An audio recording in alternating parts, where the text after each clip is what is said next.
Oxford from the inside. The good, the bad, but always the truth.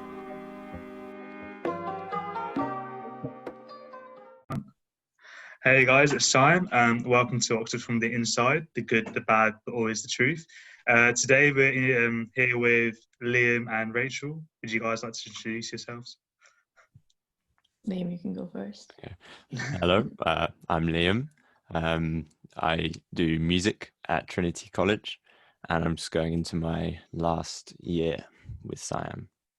Hi guys, I'm Rachel. I just graduated from Keble College doing politics, philosophy and economics. And yeah. All right, so today we're going to be talking about music opportunities at Oxford. So I guess to kick it off, in what ways have you guys got involved with music? Starting with Liam. So I've got involved sort of down two routes because my career path that I'm hoping to go down is in arts management. So running venues and booking bands and sort of on the other side of things to performers. But at the same time, I play jazz piano and like funk piano as well, that sort of stuff. So I've managed to do a lot of playing at Oxford in various ways, in different groups and in different places, which I'm sure we'll get to talk about. But at the same time, I've been looking for ways to get involved with running events and booking things and doing all that sort of stuff at the same time. And Rachel? So I've probably taken a little bit less of like a conventionally direct route.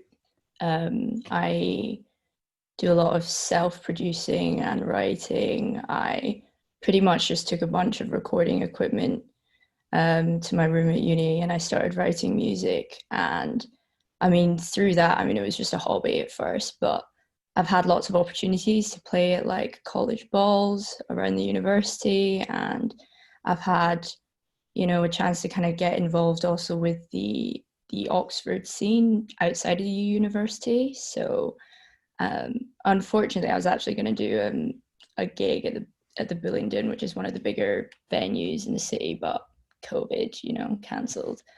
Yeah, I'd say that I've done less of the kind of the university specific stuff and more of just the hobby, like on the side, but trying to make it work kind of thing. So yeah. I think it's great that so we've got an example of like someone who studies music and has gone through that route, and like wants to as a career, but then also someone who does a completely different degree to or music and through a hobby has managed to use the uni and the city outside of the university as well and use those opportunities to exercise your whole hobby of music. Out of curiosity, were you able to sing before you came to uni, Rachel, or did you learn that when you were here? So like I actually started producing music before I came here, probably for about like a year or so. But I found myself like I had the time, surprisingly.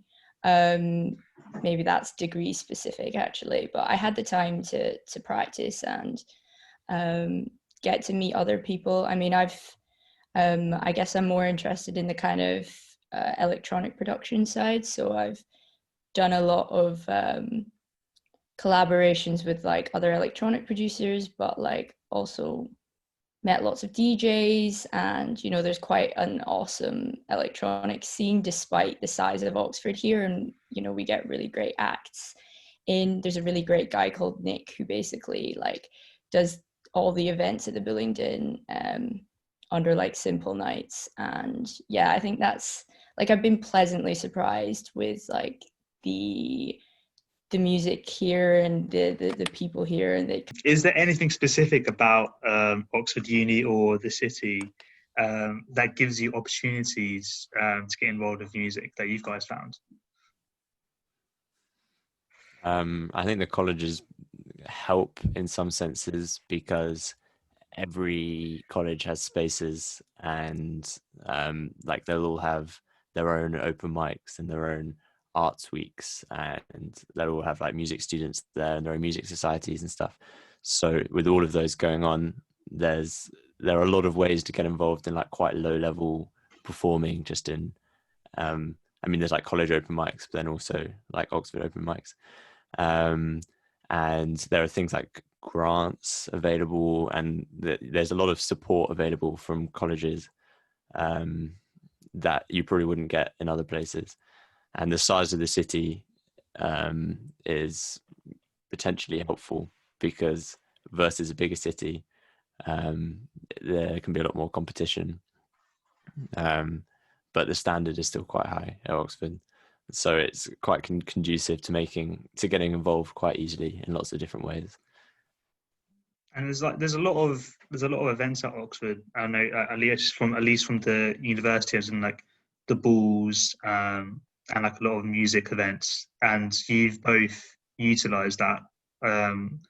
Would you say? And would you have been able to have done that at another city, like another university that didn't have as many balls, etc.?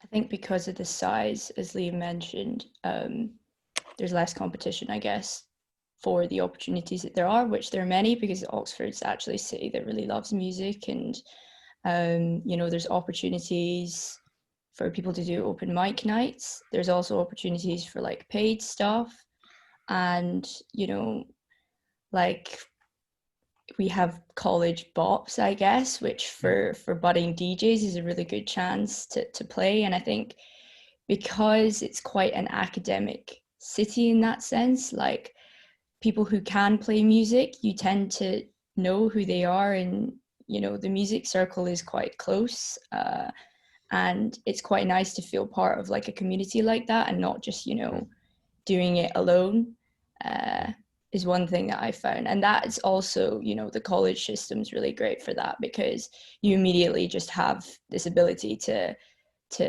kind of feel connected to a large group of people, and usually there are quite a few people in your college that are into the same stuff as you, and that's just like a basis for making like friendships and collaborating on music.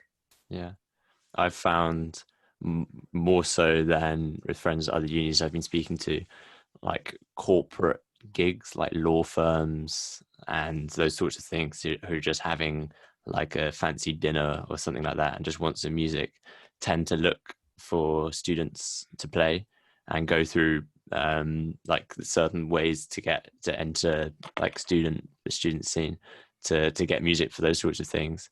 So it's possible to do a lot of playing in that regard, which seems to be, just from conversations with friends, doesn't really seem to happen elsewhere. I'm not really sure why that is, to be honest. But yeah.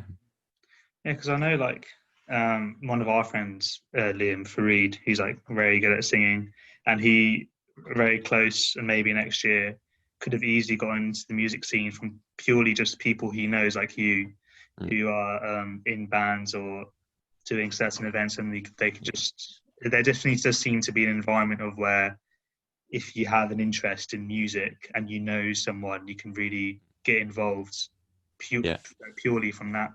Yeah.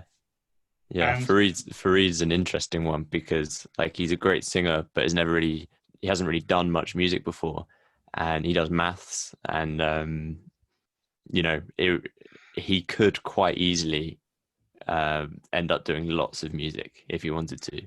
He's already done like some open mics, and it wouldn't take much effort, I think, for him to like audition for one of the student bands or a couple of them and get into one, and then he's doing like lots of balls that year and do more open mics and meet more people. And like he's an example where if you put in like some effort, if something he wanted to do, it would be he could get into a scene quite easily. And he taught himself both piano and singing, which shows that really anyone can get involved in these things without having to do a degree related to music. I was wondering something you said before, Rachel, in how you've got involved with a lot of things in terms of music and performing that weren't related to the uni. How did you specifically get involved with those things? Like how, like for prospective students, how would they go about doing that? My example was actually complete luck, to be honest. I mean, one thing I will say about Oxford students in general, they're super proactive. There's a lot of stuff going on. Not only are people playing music, but people want to write about music. So there's quite a lot of publications. And so I did an interview for the ISIS, and I think just my current manager actually just spotted me on a, I don't know, online or something like that, and then checked out my music. But he's actually a drummer in one of the bigger bands here called Be Good. So I kind of got in through that route and got to meet a lot of other band members and people through that.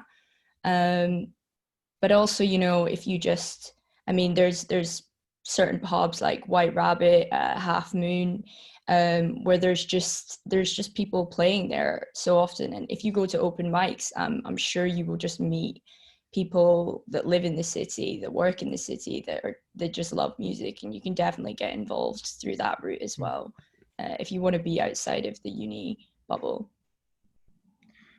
Like something like just an idea I thought of, like, does like LinkedIn help in terms of getting involved with I know, like, venues to perform, from you guys' experience? Not for me, no. I'd I say do have a it's LinkedIn profile, but it hasn't helped me for anything in my life yet. it's felt more like an obligation than anything. I think Yeah. for music, it's still about just putting yourself out there and like, just, I mean, everything that I like, every opportunity that I've had, I can link back to some time in which someone saw me play somewhere. And like, you know, as I said, there's a lot of people that are putting on events as well. You know, people are really proactive here. So for instance, like the magazines and stuff do a lot of like launch nights, and they always want live music for that, because it basically, you know, Yeah. it's like the star of the show, right? If you have bands come in and play. So I'd say that there is loads of opportunity. You just got to put yourself out there. Nice. That does seem to happen a lot more just through like meeting people and a friend who's organising this event, asking their friend who seems to know things, I want someone to play, can recommend anyone, rather than like LinkedIn and Yeah. having a Facebook page for yourself or your band or whatever. I don't know. That would seem less helpful to me. Wow, that's really interesting. That's kind of thing they'd only know if you guys like actually involved. I mean, from my perspective, you guys could have said the complete opposite, and I would have believed you. So, in terms of societies, like music societies, have you guys got involved with any of those? And what is it like in Oxford? Like, are there many societies to get involved with in terms of music? Liam, if you want to go first. Yeah, there's lots of societies for absolutely everything. Some societies are bigger and do more than other ones. So for some of them, I suppose it's just a way to meet other people, and some of them do lots of stuff. So like I'm involved in the college music society. There's not much music in college. They haven't, like, I'm in the first year of them regularly taking music students, so there's not a big music culture. So that's been not, I haven't really done much with that, to be honest. That would need a big push, I think, to kind of get it off the ground. But I ran the Jazz Society last year, which has been quite a big thing for me. So we do like weekly music nights. So I applied for president and ended up as president. And then suddenly I was booking 24 bands for the year and like running an event a week by being on the door and like announcing the band and setting up all of the gear and all of that kind of stuff. And that's just through a society. And a lot of gigs come to that society as well, because what I was saying about like law firms and stuff, they would email the Jazz Society and be like, can you help me find a band? Like, yeah, I can help you find a band. And I just like find some friends and we play it, and it's pretty fun. Other than that, it's not really a society, but when I first turned up, I auditioned for like a funk band that already existed, which I'm now, like, I was in it first year and last year, and I'm also doing it this year and I'm running it. So like organizing the gigs for that and arranging the music and auditioning new members and that kind of stuff. We do loads of gigs, playing at balls and all that kind of stuff. I don't know if that's really society, but I suppose it counts. Yeah, I think the fact that you can be a part of a band and it occupied that much of your time, and it very much sounds, if not society, very analogous to it. What about you, Rachel? I remember you saying.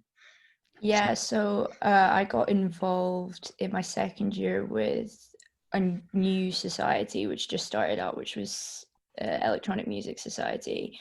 And that's still, as Leah mentioned, there's different sizes. We're still a pretty small society because I think relative to other music tastes, we cover genres like techno, house, anything drum and bass, dubstep, you name it. Like, it's still a pretty small society, but I love that. The people that join are really passionate about the music. I've made some of my best friends through that society, and like, I think for me in first year, definitely coming in and not having that, I felt a little bit sad that I didn't really meet people that had the same taste in music that I did. But like, having that there has been, it kind of like was like the last tick like off the checklist of uni for me to find people like that. So we kind of run DJ and production workshops. We're also just like, if anyone's looking for a DJ for a night, they just post on our page. Usually there's loads of people that are keen. And it's like kind of DJs of all levels, really. We love getting like total beginners to come in and just teach them how to DJ, because it's pretty easy and it's pretty fun. And also trying to push for more like females and getting females into electronic music, because that's obviously a big thing, a big kind of inequality in the music industry right now. But yeah, that's I've mainly been involved in that society wise. I would also mention, this isn't a society per se, but with college ball committees, if you're looking to get into things like events management, then your college will at some point host a ball. If it's not every year, that it's maybe every 2 years, and you can get involved in the music committee on that. And I did that in first year, and like, it gives you a really, really unique experience in being able to just book artists, with a budget that's not actually that small. Like, it's a pretty substantial budget that I worked with in first year. We were working with like 20 grand, which is like, you can book some pretty cool artists, and you get to work with agents, which isn't pleasant, but like, it's an experience, and I'm super grateful for all those kinds of experiences, because they're quite unique. You can also book yourself if you're in the And you can book yourself. As we have both done. Nice. Yeah, because I did that for our ball, which was going to be this summer but ended up being postponed until next year, which is also just like, I think I was working on like 5 music stages in the end, and also a big budget, and it's just like mini festival, and like talking to like we had Rudimental headlining, so I was like dealing with some big cheese agent sort of people, Yeah, for sure. Damn. Strange feeling. Yeah, no, I see you guys all the time performing, like, as if, I know you guys are legit singers that perform for a living and just always doing events. It's like on my Facebook, going to an event, like Liam or Rachel performing, and I think that's so cool that, I know, alongside your degree, you guys can do what you love to its absolute max. It's so cool. I've found that there are probably too many opportunities to perform for, like, I mean, it'll be different for everyone, but like in the sort of music and people that I've ended up playing with, next year I'm gonna have to turn things down and play less than I could do, because there were points when I was just playing too much, and it was, I don't know, pretty most nights I was playing at something, which is great for a bit, but I don't know, I don't really want to do that for the whole 3 years. So there's almost too much for me. Did you have like a similar feeling, Rachel? Because I mean, I know you're on the uni badminton team as well. Yeah, that's how we know each other. Yeah, obviously there's still balance to be made, and like, I definitely found myself having to turn down things, especially coming into my last year, when you've got finals, or if you have prelims in first year, if you're doing like humanities like me. Um, so I did have to turn down things, and I definitely found, like, if I wanted to do something, I could go out and probably do it. It was more just, you know, at the end I was focusing less on performing, more on just making music. But I would say, like, time wise, I was very pleasantly surprised by how much time I had, especially in like second year. I basically spent the whole year just making music, and you know the work is manageable, definitely, around that. If you care about it and you love it, like, you know it's the thing to do. Hmm. I remember before the podcast, Liam, you were saying that you used the uni to help with the things that you want to get involved with in terms of your career afterwards. And do you want to expand on that a bit more? Yeah, so that's arts management. So pretty broad, to be honest, but just like the other side of performing. So I mean, ball has been a great experience for that. Doing the Jazz Society has been a great experience for that. Through the Jazz Society last year, we also launched a record label, like an independent record label thing associated with jazz. So I've been working in studios and working with like the legalities of releasing music, especially as some of the music's been like non-original music, because if it's jazz, you're playing like standards, like they're not covers because they still end up being very different, but music which is composed by other people, and it's often a bit of a hassle getting those sorts of things released. So it's that's involved a lot more than I thought it would, to be honest. And then like the marketing of that, and marketing releases around Oxford and everywhere basically. But yeah, and then like through the college, even through the College Music Society, which, as I said, was pretty dormant. Everything had to be postponed, unfortunately. But for Arts Week last term, I was planning like this big music education day, and we had some like quite big names coming into college doing master classes and workshops and that kind of stuff. We had like Ari Hernig, who's this big American drummer, big jazz cheese. He was coming to a little drum masterclass, and Julian Joseph from London, who's also just name dropping for anyone who knows about this kind of stuff, I suppose. But they were coming and doing masterclasses. That's pretty cool. So again, that's just, I mean, I wouldn't have imagined I was doing that sort of stuff before uni, because these are actually like pretty big names. Like those two in particular are like jazz legends, and I was emailing them and calling them and getting them to come in for masterclasses and workshops and stuff. And now their contacts and experience and stuff I can talk about at interviews in the future and whatever. Damn, yeah, that's so cool. Yeah, especially that you've got contacts to them. I was also wondering, Rachel, have you released a record label? I know that you're on Spotify, or you're both on Spotify, and you're both on my playlist. But how did you get about on producing your music? Because it wasn't through the uni routes, right? Yeah, all my stuff is pretty much self-released. I'd say, I mean, one thing for sure that's helped is the college funding. So I recently funded one of my music videos using like a college arts grant. So, if and music grants are notoriously hard to get. Just outside of uni, like trying to get money off people in the industry is pretty difficult. So like the Yeah. college are actually extremely willing to, like, you know fund like quite a few £100, depending on how rich your college is, obviously. But like that kind of funding is like pretty great, and I would definitely recommend like people to use that and make the most of it, because you can apply for it every single year, and also depending on whatever project that you're doing. But yeah, most of my stuff's self-released, um, with the help of the people that I've met in Oxford. Um, I just think the community is great. Like, the people are so enthusiastic. Like, obviously, I'm not making big bucks or anything.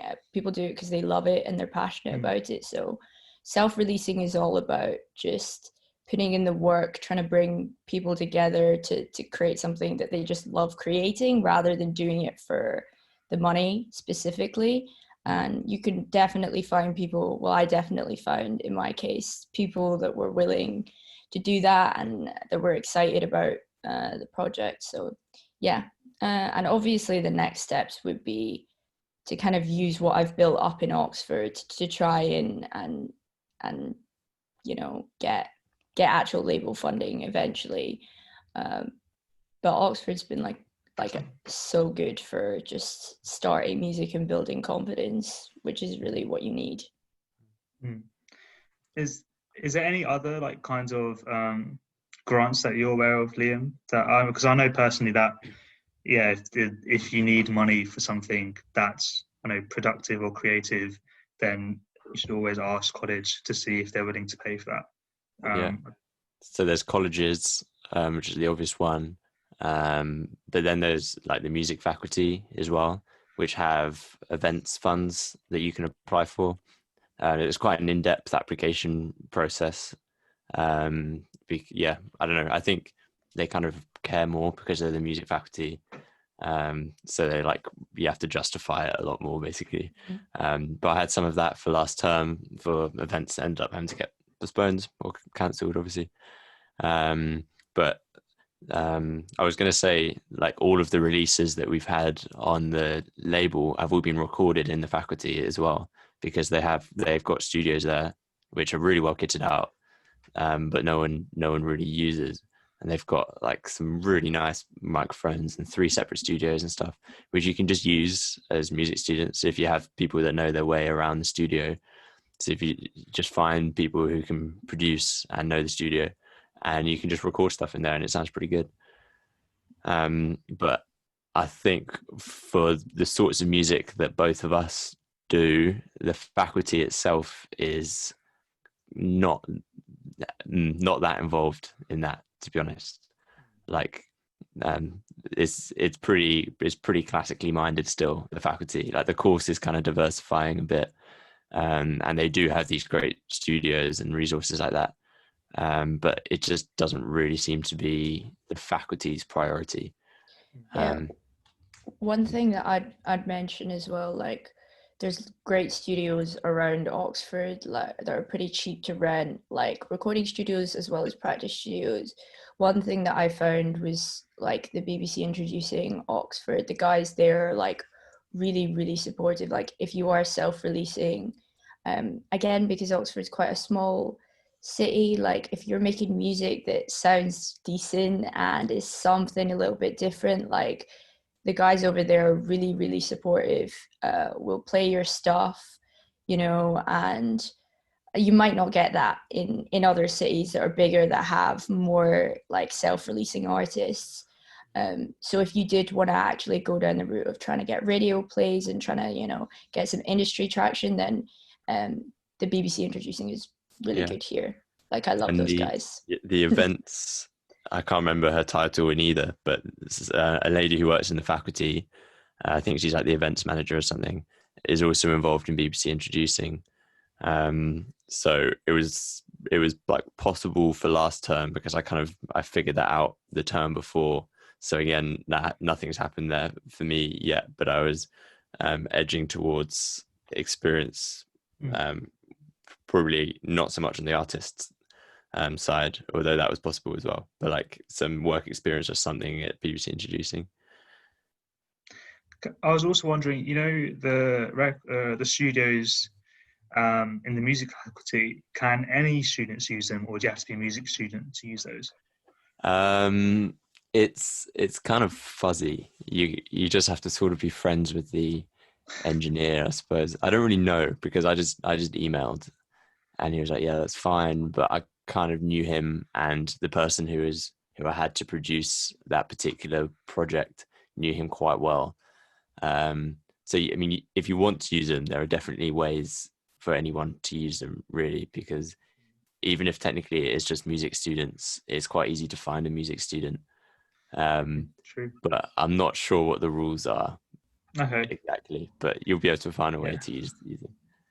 I'd also say it's pretty easy to self-record your own stuff. You don't need a fancy studio. I literally did it all Yeah, with a mic that I bought off Gumtree for like £150, and an interface that was like £100. yeah, Like, yeah. you really don't need the fancy studio True, equipment. true. Like, you can Yeah. just and there are practice rooms in like the colleges. Well, my college had a practice room at least, Mm. and like, yeah, it's totally doable without that stuff. Yeah. Yeah. Yeah. I mean, ours was like 6 people with drums and acoustic bass and that sort of stuff. So it's pretty a bit harder for that kind of music, but Mm. you can definitely get a long way without that. I agree. So I guess like you can, because most colleges have like music practice rooms that are like soundproof. Mm. Ours But does not. ours they Yeah, should do with the new but we will building. do. Yeah, yeah, So by the time when whoever's listening to this applies, we yeah. should do. Um, And but like most, a auditorium and stuff for mm, like every music student after our year is going to be great. But for us, yeah, there wasn't much. sad times. But I guess with like the microphone and like the practice rooms down in most colleges, you can really make your own like little music studio to like record your songs and record stuff. Yeah, And I think that is quite a like a luxury and quite an amazing thing that you can have from like the practice rooms in colleges, for sure. So we're coming towards the end. So I was wondering, to say for the prospective students coming into the uni, and maybe they want to join a band or a group. Is there much opportunities in that at the university? I think Liam, you might have a fair amount to say. yeah. So I joined the band I mentioned before, Garfunkel, coming in. I think I saw something on Facebook like even before arriving, and then I saw something at Freshers Fair, and I just went to an audition, and now I'm in the band for like 3 years. And there's multiple bands like that. I auditioned for a big band in second year. It's like a jazz swing band, which I could have done to start with as well, but I just didn't. I mean, this year is going to be slightly different. I know with Garfunkel, that funk band, we're probably not auditioning until second term because we might not be able to rehearse or do any gigs until then. So I don't know what different groups are doing this year. But there are lots of groups that exist in lots of different styles that you can just find an audition for as you come in. Nice. And I think it's also I guess it's like unrelated to everything, but I think it's very cool, Liam, how you play the piano in. I don't know, you might do lots of other jobs like this, but playing the piano in the Randolph Hotel, which like Yeah. shows how if you have a talent in music, there are like lots of small opportunities in the city to be able Yeah. to take up on. And I imagine you've both done lots of things like that with the venues and events that you guys talked about. And also I've noticed when you guys are saying about societies, there's so many societies at Oxford, that societies that aren't at all related to music, but then each time they have an event, they it is really true how they like a band or some like maybe poetry reading, but also a lot of the time a few bands, like a few singing to happen, and then it's like then there's like it must be like unlimited opportunities for you guys to get involved with. Too I've many. yeah, I've seen so many bands. Like I hadn't really thought about it, but I've seen so many bands in events that I didn't think I would be, but then also enjoyed it. And I guess that's really sums it up. Yeah, Um, yeah. I would say that's not always completely positive necessarily for bands because in a lot of those no one's really listening. So like it's fine if you're all right with that. There's sometimes you're kind of like you're playing and everyone's just kind of standing there, and they're not always great gigs for a band yeah. technically. But yeah, it's all playing, and a lot of these pay. Some of them don't pay.